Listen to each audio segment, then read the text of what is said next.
علم کی تعظیم ہوتے ہوئے دیکھ کر یہ کہہ دے کہ یہ تو بدعت اور شرک ہے، تو اسے ذرا اپنی توحید کی تاریخ بھی سمجھنا چاہیے، پھر اسے کہ توحید کس جگہ سے اور منبع سے توحید لے رہا ہے، صحابہ سے توحید لے رہا ہے یا طلقاء سے توحید لے رہا ہے۔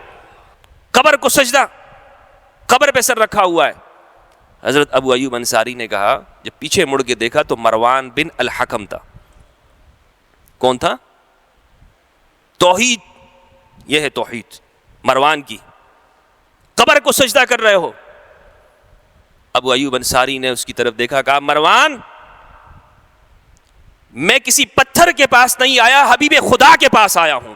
یہ لوگ ہمیں مارتے مارتے مارتے ہجر مقام کے پتھریلی زمین تک بھی لے جاتے ہیں، تب بھی خدا کی قسم میں یہ کہوں گا کہ ہم حق پر ہیں، ہم حق پر ہیں۔ کبھی گود میں اٹھایا، کبھی کندھے پہ کھلایا، کبھی انگلی پکڑ کر چلایا، رستے پہ چلایا، ایک ایک منزل پر ساتھ میں لے کر گئے، اور وہ تعلق بنا کہ عباس حسین کے بغیر نہیں رہتا اور حسین عباس کے بغیر نہیں رہتا۔ الحمد للہ رب العالمین والصلاة والسلام علی سید الانبیاء والمرسلین وآلہ الطیبین الطاہرین المطہرین الذین قال اللہ فیہم انما یرید اللہ لیذہب عنکم الرجس اہل البیت ویطہرکم تطہیرا۔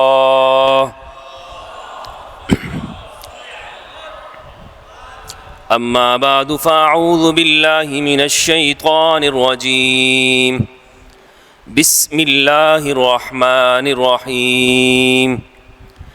وما تفرق الذين اوتوا الكتاب الا من بعد ما جاءتهم البينة وما امروا الا ليعبدوا الله مخلصين له الدين حنفاء وَيُقِيمُ الصَّلَاةَ وَيُؤْتُ الزَّكَاةَ وَذَلِكَ دِينُ الْقَيِّمَةِ۔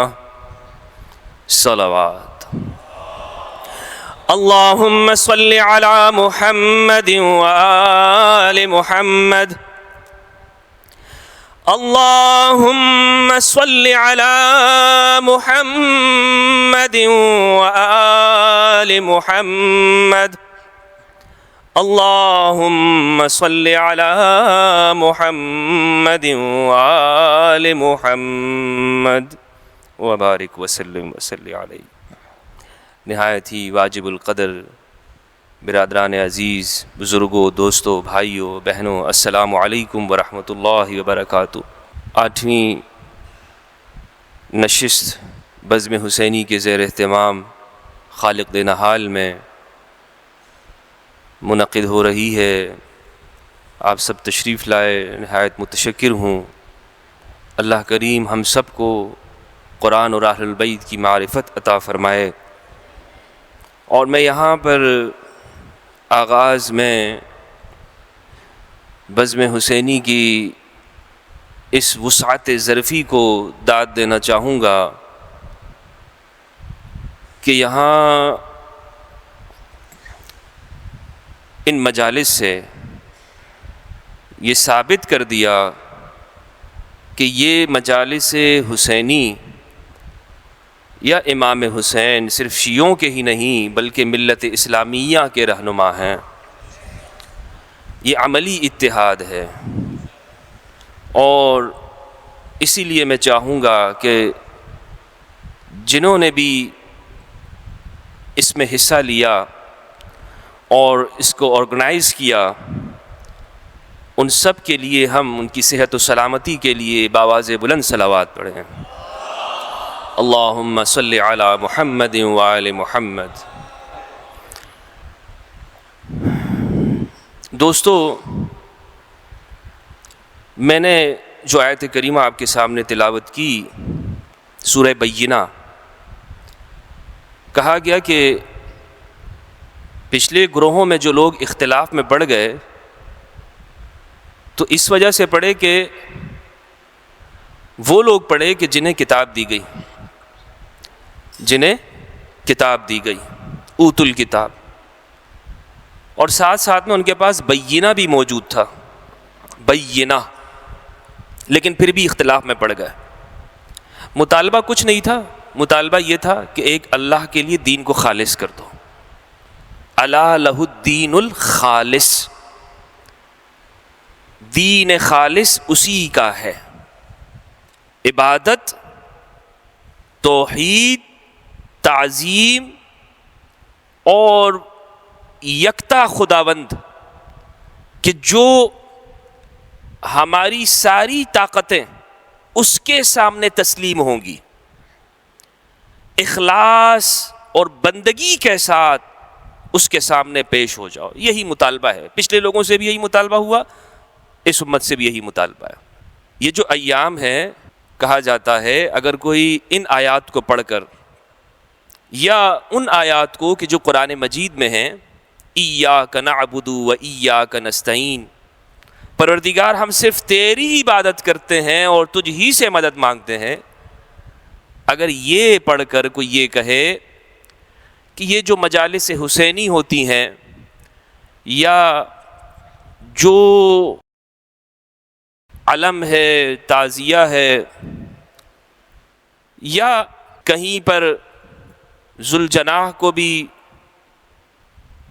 وہاں پر دکھایا جاتا ہے، تو یہ سب کچھ وہ معمولات ہیں کہ جو غیر اللہ کے لیے ہیں، تو میں یہ سمجھتا ہوں کہ یہ قرآن کے ساتھ اور قرآن کے دعوی توحید کے ساتھ سراسر ناانصافی ہے، اس لیے کہ مجالس حسینی میں ذکر اللہ کا ہے، اللہ کی وحدانیت کا بیان ہے، توحید کا بیان ہے، عبادت کے لائق سزاوار صرف ایک اللہ ہے، ایک اللہ، اسی کے سامنے جھکا جائے، اسی کی توحید کو مانا جائے، ورنہ کوئی عمل قبول نہیں ہے۔ لیکن ذکر حسین سے مقصد وہ ہے کیا؟ میں جو ہم نے گفتگو کی ہے، میں چاہتا ہوں کہ آج آٹھویں ہماری نشست ہے، اور چونکہ کربلا لگ چکی ہے، اس لیے میں اپنی جتنی بھی گفتگو میں نے کی ہے، جس موضوع کو لے کر ہم چل رہے تھے، اس سے میں آگے بڑھنا چاہوں گا، اور ذرا آپ کی حسن سماعت کو میں متوجہ کرتے ہوئے اس موضوع کی جانب آتا ہوں کہ تعظیم خداوندی کے سمجھنے میں غلطی کیسے پیدا ہوتی ہے۔ شیطان نے کہا کہ میں ان کے لیے لَأَقْعُدَنَّ لَهُمْ صِرَاطَكَ الْمُسْتَقِيمَ، اے پروردگار تو مجھے یہاں سے تو نکال رہا ہے، لیکن میں ان کے لیے تیرے سیدھے رستے پر بیٹھوں گا، صراطک المستقیم، جو سیدھا رستہ تم نے بتایا ہے میں وہیں پہ بیٹھوں گا۔ اچھا پھر کیا کرے گا؟ لَأُغْوِيَنَّهُمْ أَجْمَعِينَ، سب کو اغوا کروں گا، سب کو وہاں سے لے جاؤں گا میں۔ اچھا پھر إِلَّا عِبَادَكَ مِنْهُمُ الْمُخْلَصِينَ، مگر تیرے جو چنیدہ بندے ہیں ان پر میرا زور نہیں چلے گا، تیرے جو چنیدہ بندے ہیں، اسی لیے یہ دعا سکھلائی گئی 5 وقت کی نمازوں میں، اهْدِنَا الصِّرَاطَ الْمُسْتَقِيمَ، ہمیں سیدھی رستے کے اوپر قائم رکھ، سیدھے رستے کے اوپر۔ اور یہ رستہ، اس کی پہچان کیسے ہوگی؟ کیا کوئی مولوی بتائے گا؟ اللہ نے فرمایا صراط الذین انعمت علیہم غیر المغضوب علیہم ولا الضالین، آسان سا رستہ ہے سمجھنے کے لیے۔ کیسے پتا چلے گا کہ یہ سیدھا رستہ ہے؟ کیا کوئی شخص قرآن مجید سامنے رکھ کر قرآن کا ترجمہ کر کے آپ کو بتائے گا؟ کیسے معلوم ہوگا؟ کہا کہ میرے انعام یافتہ بندوں کو دیکھو، وہ جدھر جا رہے ہیں تم ان کے پیچھے جانا، انعام یافتہ بندوں کو دیکھنا۔ اب انعام یافتہ بندوں کی پہچان نبی، صدیقین، شہداء اور صالحین.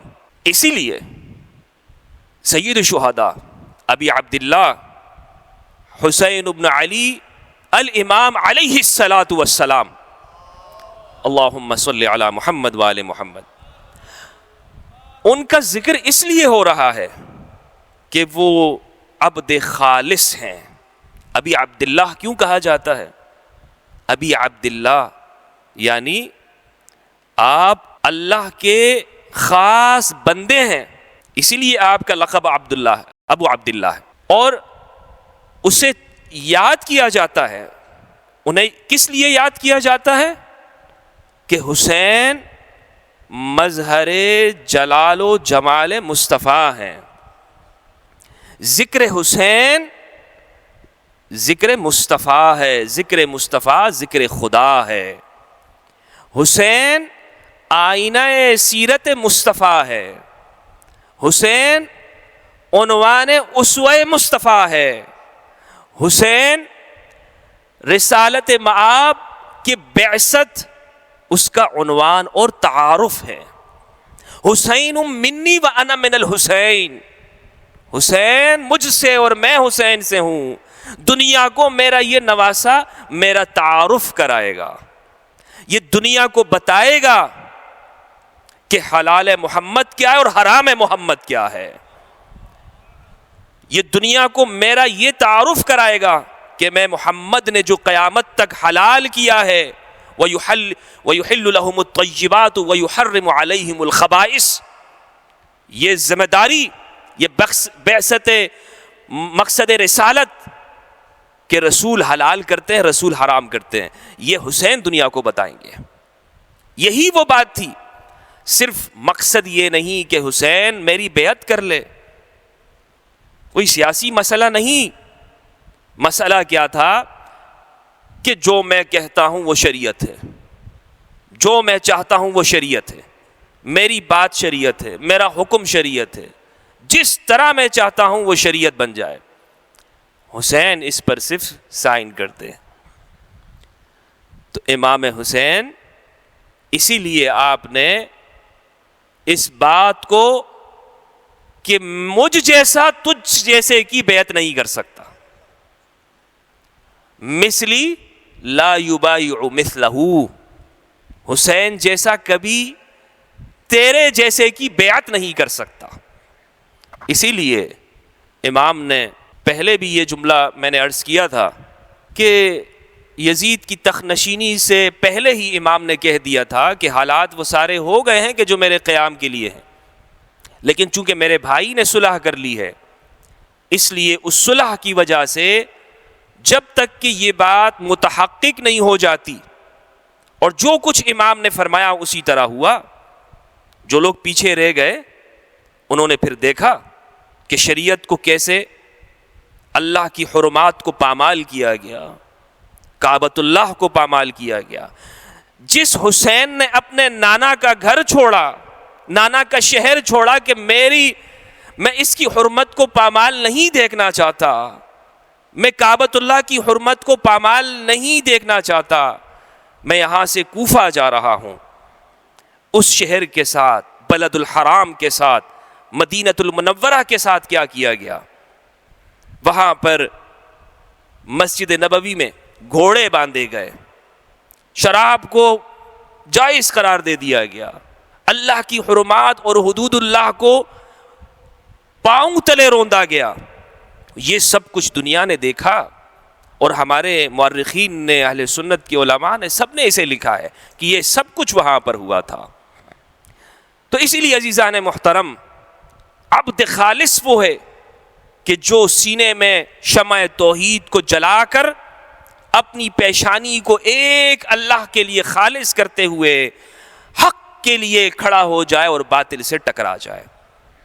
یعنی کربلا یہ عنوان ہے کہ اگر کبھی تمہیں ضرورت پڑے تو حر کا کردار ادا کرنا، ضرورت پڑے تو تم پھر دیکھنا کہ تم کس طرف کھڑے ہو. اس لیے یہ آج ہمارے لیے جو ہم ذکر کر رہے ہیں، ذکر حسین کا، امام حسین امام علی مقام کا، اسے سنی شیعہ نگاہوں سے اوپر اٹھ کر، بلکہ میں یہ جملہ عرض کرنا چاہوں گا کہ مذہب کی تعبیرات سے اوپر اٹھیں اور خالص انسانیت کی طرف دیکھتے ہوئے کربلا کو یاد کریں، کل انسانیت کے لیے۔ تعظیم خداوندی صرف یہ نہیں کہ آپ نے زبان سے توحید کہہ دی، بلکہ عمل کے اندر رسول کے ساتھ کیا تعلق ہے، اولیاء کے ساتھ کیا تعلق ہے، انبیاء کے ساتھ کیا ہے۔ میں آج کی اس گفتگو میں چونکہ ابو الفضل عباس بن علی علیہ السلام ان کے ساتھ میں گفتگو کرنا چاہتا ہوں ان کی سیرت پر، لیکن میں چاہتا ہوں کہ میں اس عنوان کے ساتھ اس تسلسل کو قائم رکھتے ہوئے کہ جو ہمارے موضوع ہے تعظیم خداوندی وہ برقرار رہے، اور ہم یہ دیکھیں کہ کربلا میں یہ حسین کا بھائی کس مقام پر ہے، تعظیم خداوندی کے، بندگی، اخلاص، معرفت، تعظیم، وہ کس جگہ پر کھڑا ہے، اور تسلیم و رضا کے جتنے بھی عنوانات ہیں وہ عباس میں کیسے پائے جاتے ہیں، تسلیم و رضا کے عنوانات، اور یہی ہمارے لیے مشعل راہ ہیں۔ یہی بات ایک مرتبہ حضرت ابو ایوب انصاری رضی اللہ عنہ وہ روضہ رسول پر سر رکھے ہوئے تھے، دعا کر رہے تھے، مناجات کر رہے تھے، پیچھے سے ایک شخص آیا اور گدی سے پکڑ لیا، اٹھو، کیا کر رہے ہو تم؟ یہ کیا شرک لگایا ہوا ہے؟ یہ کیا کر رہے ہو تم؟ قبر کو سجدہ، قبر پہ سر رکھا ہوا ہے۔ حضرت ابو ایوب انصاری نے کہا، جب پیچھے مڑ کے دیکھا تو مروان بن الحکم تھا۔ کون تھا؟ توحید، یہ ہے توحید مروان کی، قبر کو سجدہ کر رہے ہو۔ ابو ایوب انصاری نے اس کی طرف دیکھا، کہا مروان، میں کسی پتھر کے پاس نہیں آیا، حبیب خدا کے پاس آیا ہوں، اللہ کے محبوب کے پاس آیا ہوں، میں نبی کے پاس آیا ہوں۔ تم سمجھتے ہو کہ یہ مردہ ہے، اور مجھے یاد رکھو میرے حبیب انہوں نے مجھے یہ کہا ہے کہ دین پر اس وقت مت رونا کہ جب دیندار کم ہو جائیں، بلکہ اس وقت دین پر رونا کہ جب تیرے جیسے نااہل حکمران بن جائیں۔ المستدرک للحاکم میں اسے حاکم النشاپوری نے روایت کیا، صحیح حدیث ہے، صحیح سند ہے۔ یہ ہے ایک تصور۔ تو اب اگر کوئی علم کی تعظیم ہوتے ہوئے دیکھ کر یہ کہہ دے کہ یہ تو بدعت اور شرک ہے، تو اسے ذرا اپنی توحید کی تاریخ بھی سمجھنا چاہیے، پھر اسے کہ توحید کس جگہ سے اور منبع سے توحید لے رہا ہے، صحابہ سے توحید لے رہا ہے یا طلقاء سے توحید لے رہا ہے۔ توحید کا تصور صحابہ کا، یہ حبیب خدا ہے، پتھر کے پاس نہیں آیا ہوں میں۔ تو علم سے یہ ایک استعارہ ہے، نشانی ہے، جیسے یہاں پر منبر کے دونوں اطراف میں جو بھی چیزیں ہیں یہ در حقیقت یہ مقصود نہیں ہے، یہ ایسے مقصود نہیں ہے کہ یہ ان کی کوئی پرستش کی جائے، نہیں، عبادت تو غیر اللہ کی ہے ہی نہیں، عبادت تو اللہ کے لیے ہے، عبادت کے لائق، لیکن تعظیم اور یہ حقیقت میں یاد دلاتا ہے کہ یہ علم اس کی ایک پوری تاریخ ہے، اور یہ تاریخ اگر ہم سمجھ لیں تو پھر یہ نہیں ہوگا کہ جناب یہ کوئی علم، یہ تو شیعوں کی علامت ہے، یہ حسینیت کی علامت ہے، ابراہیم کی علامت ہے۔ سنن ترمذی کی روایت ہے کہ رسول اللہ صلی اللہ علیہ وآلہ وسلم کا علم سیاہ رنگ کا تھا، رأیت النبی سودا ولواؤہ ابیض، اور اس کا جو جس پر قائم ہوتا ہے علم، رأیہ کہتے ہیں، رأیہ جو وہ کپڑا جو ہوا کے ساتھ جاتا ہے اس کو رأیہ کہتے ہیں، اور لوا اسے کہتے ہیں جس پر وہ کپڑا قائم ہوتا ہے۔ وہ سفید رنگ کا. معلوم ہوا کہ رسول اللہ کا علم تھا، یہ بات معلوم ہوئی. لیکن اس سے پیچھے بھی اگر ہم جاتے ہیں، ابراہیم کے لیے تو اسے تو توحید کی عظمت بیان کرنے کی وجہ سے منجنیق میں ڈال دیا گیا. لیکن بعد کے انبیاء کرام کی اگر ہم تاریخ دیکھتے ہیں، حضرت موسیٰ ہمیں نظر آتا ہے کہ انہوں نے ایک اجتماعی جدوجہد کی ہے. حضرت موسیٰ کے علم بردار وہ ہارون علیہ السلام تھے، جناب ہارون یا کبھی یوشع بن نون. طالوت اور جالوت کے واقعے میں جو مؤمنین کا لشکر ہے علم بردار حضرت داؤد ہیں، اور رسالت معاب کی جنگوں میں علم بردار جو علم اٹھائے ہوئے ہوتے تھے. آپ مختلف جنگوں میں ہر قبیلے کو علم دیا کرتے تھے، یہ فلاں قبیلے کا علم ہے، یہ فلاں قبیلے کا ہے. لیکن جو بنی ہاشم کا علم ہے، جو رسول کا علم ہے، رسول کے زمانے میں بدر میں علی، احد میں حمزہ، اور جنگ موتا میں جعفر کے پاس، کبھی علم عمار کے پاس بھی ہوتا تھا، عمار کے پاس، کبھی سعد بن عبادہ کے پاس ہوتا تھا. فتح مکہ میں سعد بن عبادہ کے پاس تھا. جب انہوں نے اعلان کیا نا الیوم یوم الملحمہ، آج خون بہائیں گے آج تو ہم ان کی گردنیں کاٹیں گے، رسول اللہ نے کہا ان کے بیٹے سے علم ان سے لے لو اور تم لے لو. علم کی یہ تاریخ صفین میں ہمیں نظر آتا ہے. صفین میں مجمع الزوائد کے اندر علامہ ہیثمی نے ایک شاندار روایت نقل کی ہے جس کی سند صحیح ہے. علامہ ہیثمی کہتے ہیں کہ حضرت عثمان کے دور میں جب یہ سیاسی واقعات کچھ اس طرح سے ہوئے تو لوگ حضرت حذیفہ بن الیمان کے پاس آئے. حذیفہ بن الیمان کے پاس، رازدار رسول،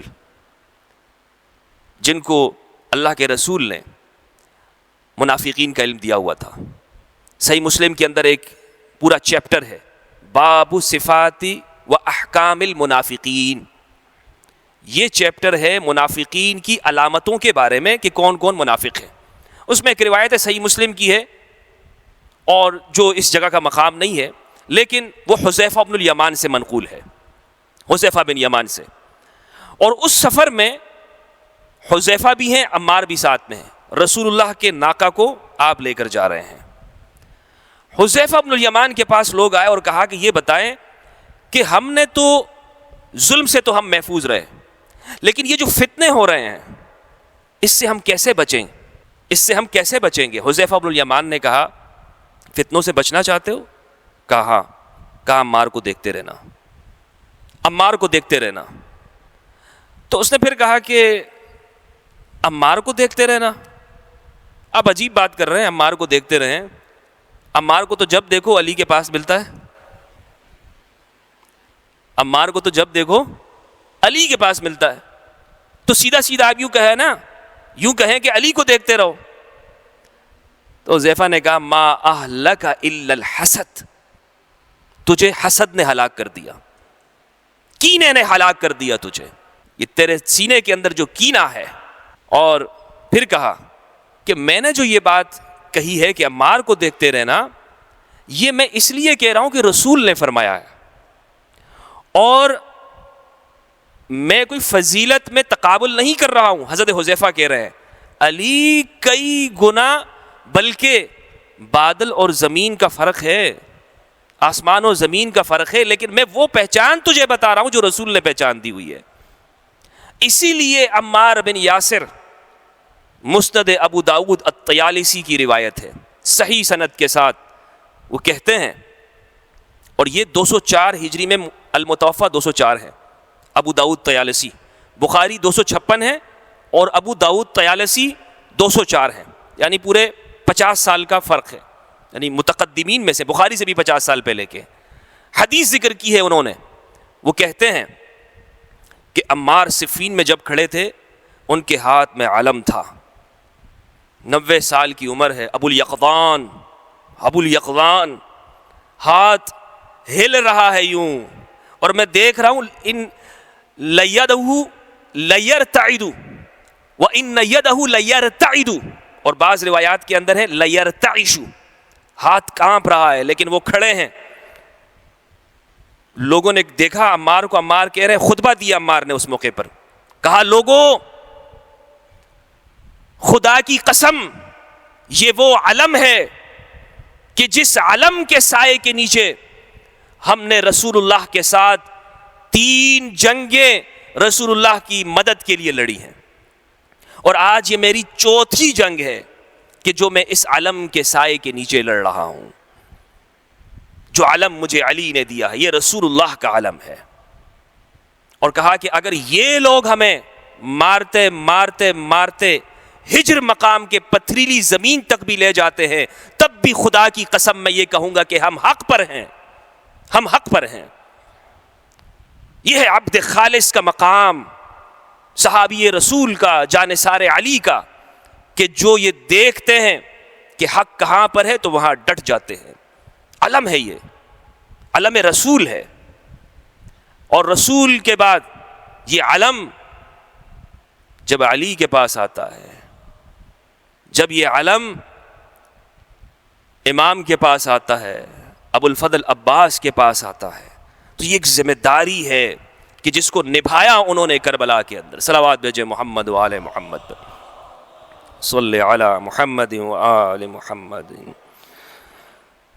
ہمت ہے، کسی کہنے والے نے خوب کہا ہے، ہمت ہے تو محشر میں پیمبر سے یہ کہنا، ہمت ہے تو محشر میں پیمبر سے یہ کہنا، ہم زندہ اور جاوید کا ماتم نہیں کرتے. اور کہتے ہیں حق بات ہے بس بغض علی کا ہے یہ چکر، حق بات ہے بس بغض علی کا ہے یہ چکر، اس لیے تم شبیر کا ماتم نہیں کرتے. گریہ اور زاری، گریہ اور زاری شرک ہے، غم منانا شرک ہے، آنسو بہانا شرک ہے، اور جناب مختلف رویہ، یہ ساری باتیں فقیہان ملت نے جو سکھائی ہیں رسول اللہ کی سنت ہے یا ان کے خوشاچی کی سنت ہے؟ رسول کی سنت تو یہ ہے کہ رسول جب حسین پیدا ہوتے ہیں تب بھی غم کرتے ہیں، جب وہ دیکھتے ہیں، جب ان کی گود میں آتا ہے تب بھی غم کرتے ہیں. تو پھر یہ فقہی بحثوں کے اندر کیوں الجھا دیا؟ فقہی موشگافیوں کے اندر، بحثوں کے اندر اسی لیے الجھایا گیا تاکہ مقصد کربلا پر نظر نہ پڑے، تاکہ وہ جو مقصد ہے اس جانب یہ آ ہی نہ پائے کہ جو توحید وہاں سے مل رہی ہے، جو استقامت وہاں سے مل رہی ہے، جو عزم وہاں سے مل رہا ہے، جو کچھ کربلا سے مل رہا ہے اسے پوشیدہ کیا جائے، اسے چھپا دیا جائے.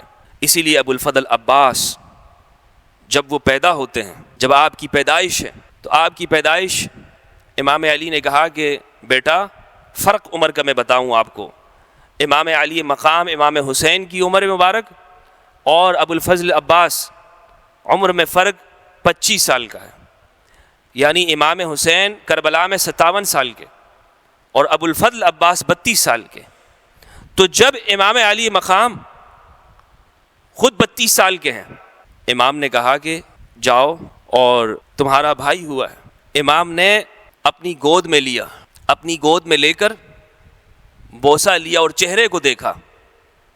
تو چہرہ دیکھتے ہوئے آپ نے جب واپس آئے بابا جان کے پاس تو بابا جان نے پوچھا، گود میں اٹھا کے لائے، کہا کیا نام کیا رکھا ہے؟ کہا کہ میں نے اس کا نام عباس رکھا ہے، عباس نام رکھا ہے. کہا اچھا، لغت کی کتابوں میں ہے کہ عباس اس چہرے کو کہتے ہیں جو شیر کی مانند بھپرا ہوا ہوتا ہے، صفدر غضنفر، یہ وہ چہرہ ہے. کہا اچھا حسین اب یہ تیرے حوالے ہے، اب یہ تیرے حوالے ہے زندگی بھر.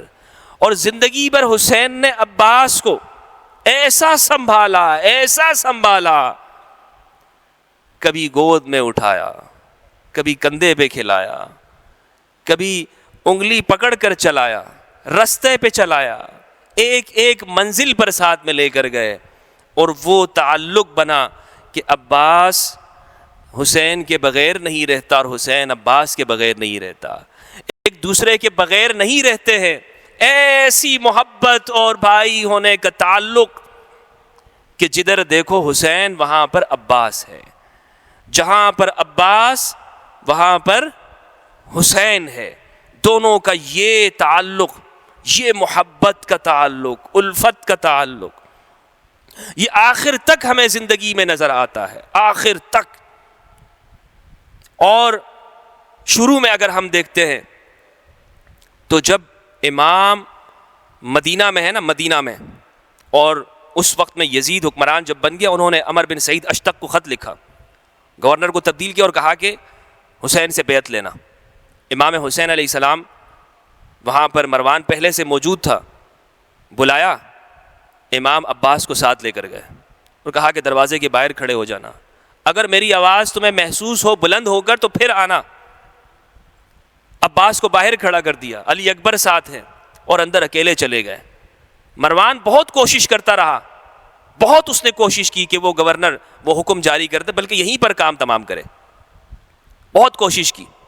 اور ایک مرتبہ جب اس نے دھمکی دی کہ میں تمہیں قتل کر دوں گا، امام کی آواز بلند ہوئی، کہا عباس کے ہوتے ہوئے، عباس کے ہوتے ہوئے. اور سب سے پہلے جو دروازے میں داخل ہوئے وہ عباس ابن علی تھے. کہا امام اجازت دے میں بھی اس کا کام تمام کر دیتا ہوں. امام نے کہا نہیں، میرے نانا کا شہر ہے، اس شہر کی حرمت کو پامال نہیں کرنا ہے. لا اقسم بهذا البلد وانت حل بهذا البلد ووالد وما ولد. اے پیارے، اس شہر کی قسم جس شہر میں تو اتر رہا ہے، جس شہر میں تیرے قدم ہے، اس شہر کی مٹی کی قسم، اور اس والد کی اور بیٹے کی قسم. والد کی بھی قسم، وہ بھی گواہ اور اس کا بیٹا بھی گواہ ہو جائے. تاریخ انسانیت کے اندر، تاریخ انسانیت میں علی جیسا باپ نہیں، عباس جیسا بیٹا نہیں ہے، علی جیسا. اور یہ کوئی خطیبانہ جملہ نہیں ہے، کوئی خطیبانہ نہیں ہے جملہ، بلکہ حقیقت یہ ہے، حقیقت یہ ہے کہ علی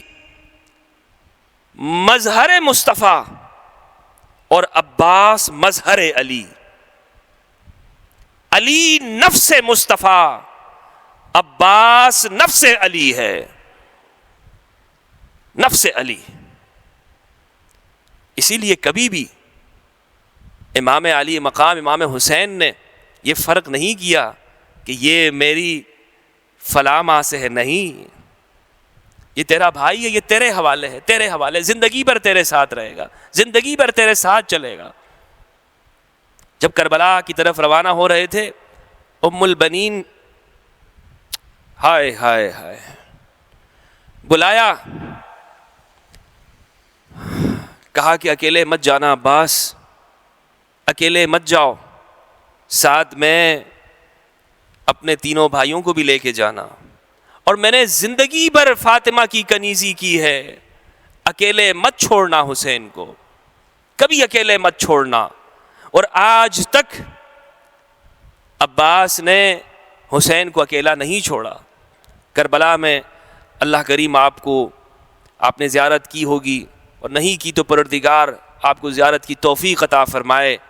آج بھی ایک دوسرے کو دیکھتے رہتے ہیں، آج بھی ایک دوسرے کو دیکھتے ہیں، آمنے سامنے ہیں، آمنے سامنے ہیں دونوں بھائی، جدا نہیں ہیں. وہ ایک رستہ ہے دونوں کو ملاتا ہے، بین الحرمین. عباس ابن علی ام البنین کے بیٹے. جب کربلا ہے نا، کربلا لگ چکی ہے، ایک ایک شہید ہو رہے ہیں، ایک ایک شہید ہو رہے ہیں. تاریخ کی کتابوں میں دیکھیے، اخبار الطوال میں دینوری کی، ہم تو یہ سنتے ہیں نا کہ کبھی پانی لا نہ سکے، کئی مرتبہ آپ پانی لا چکے ہیں، کئی مرتبہ.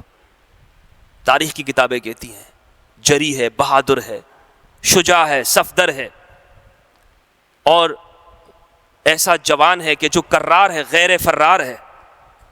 بھاگنے والا نہیں ہے. لیکن جب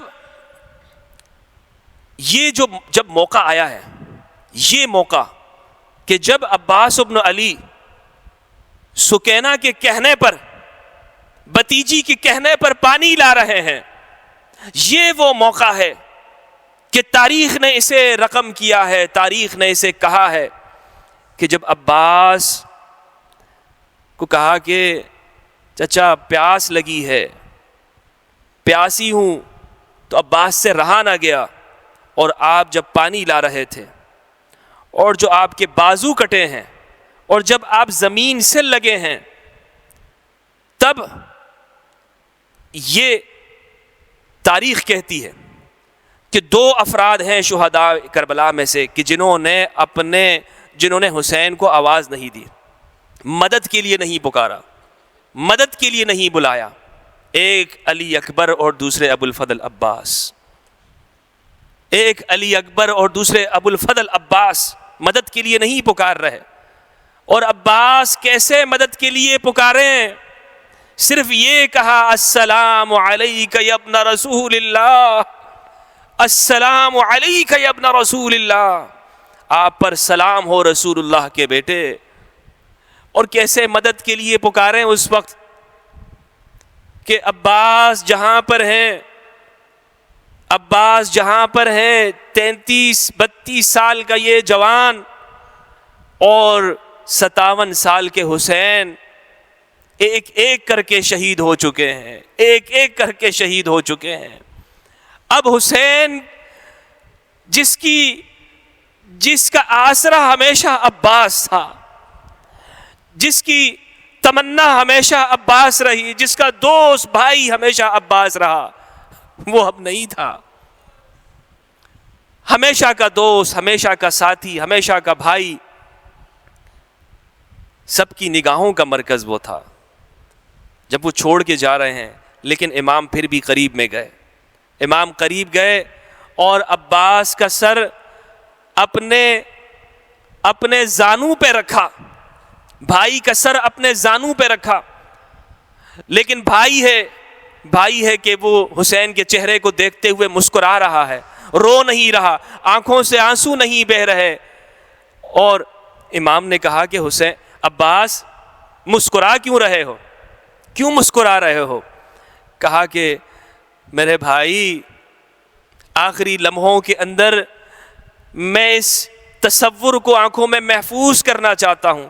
میری والدہ نے مجھے کہا تھا کہ عباس جب تو پیدا ہوا تھا، تو نے جب حسین کے چہرے کو دیکھا تھا تو نے جب عباس حسین کے چہرے کو دیکھا تھا تو مسکرا دیا تھا. آج میں پھر اس یاد کو تازہ کرنا چاہتا ہوں. بچپن سے جوانی تیرے ساتھ گزری ہے میرے بھائی، بچپن سے جوانی تیرے ساتھ گزری ہے، اور میں آج تجھے چھوڑ کے جانے والا ہوں. لیکن مجھے ایک اور بھی افسوس ہے تصور کے اندر کہ میں اپنی بھتیجی کے لیے پانی نہیں لے سکا. میں اپنی بھتیجے کو پانی نہیں پلا سکا. میں جا رہا ہوں، لیکن میرے بھائی یہ جو زانوں پہ میرا سر رکھا ہے نا، اسے نیچے اتار، اسے نیچے رکھ دے، اسے زمین پہ رکھ دے. کہا کیوں عباس، تکلیف ہو رہی ہے؟ کوئی تکلیف پہنچ رہی ہے؟ میرے زانوں سے کچھ دکھ ہو رہا ہے تجھے میرے بھائی؟ کہا کہ صبح سے دیکھ رہا ہوں میری جان، میرے بھائی حسین، کہ جو بھی شہید ہوتا ہے تو اسے اپنے زانوں پہ رکھتا ہے. میں آخری ہوں، میرے بعد تیرا سر کس زانوں پر ہوگا؟ میرے جانے کے بعد تیرا سر کس زانوں پر ہوگا؟ الآن انکسر ظہری وقلت حیلتی وشمتت بی عدوی. حسین نے یہ کلمات کہے، آج میری کمر ٹوٹ گئی ہے، آج میری کمر ٹوٹ گئی، میری تدبیریں کام نہ آئیں. قلت حیلتی وشمتت بی عدوی، اور میرے دشمن خوش ہو گئے، دشمن خوش ہو گئے۔ دوستو یہ ایک